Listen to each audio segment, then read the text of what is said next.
உலகத்துல ரொம்பவே மர்மமா பேசப்படும் இடம்தான் இந்த ஏரியா 51. அமெரிக்கா நெவாடால இருக்கு இந்த ரகசியமான பேஸ். இது ஒரு சாதாரண ஏர்ஃபோர்ஸ் கேம்ப் இல்லை, அதிக ரகசிய சோதனைகள் நடக்கும் இடம். அவ்வளவுதான் எல்லாருக்கும் தெரியும். ஆனா உண்மையா என்ன நடக்குது அங்கன்னு யாருக்கும் தெரியாது.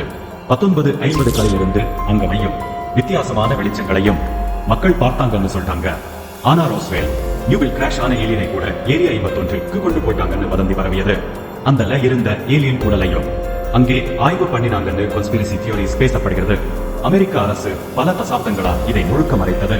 வரைபடத்துல கூட ஏரியா 51 மைனஸ்க்கு பெயரை காட்டவே இல்ல. அந்த சீக்ரெசி தான் மக்களை இன்னும் சந்தேகப்பட வைத்தது. சிலர் நம்புறாங்க இங்கதான் யுஎஸ் அட்வான்ஸ் ஏர்கிராஃப்ட் டெக்னாலஜி உருவாக்கினாங்க.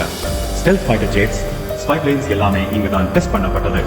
ஆனா ஏலியன் வெளிப்படுத்தினாங்களா? அதுதான் பெரிய கேள்வி. இன்னும் சிலர் சொல்லுறாங்க டைம் டிரைவல், டெலிபோர்ட்டிங், விண்வெளி ஆயுதம் மாதிரி ஃபியூச்சரிஸ்டிக் எக்ஸ்பெரிமெண்ட்ஸ் நடக்குது அங்கன்னு சொல்றாங்க. ஆனா அரசு அமைதியா தான் இருக்காங்க. 2013 தான் பல தசாப்தங்களுக்கு பிறகு யுஎஸ் அபிஷியலி ஏரியா 51 இருக்குது என்று ஒத்துக்கிட்டாங்க. ஆனா இன்னைக்கும் அங்க நடக்கிற ரிசர்ச் பற்றி ஒருவர் கூட வெளியே சொல்லல. அதனால்தான் ஏரியா 51 இப்போதும் உலகின் மிகப்பெரிய தீராத மர்மமா பேசப்படுகிறது.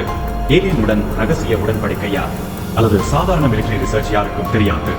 இன்னும் இந்த ஏரியா 51 மர்மமா தான் இருக்கு. இந்த மாதிரி மர்மமான வீடியோ உங்களுக்கு வேணும்னா மறக்காம நம்ம சேனலை சப்ஸ்கிரைப் பண்ணிக்கோங்க.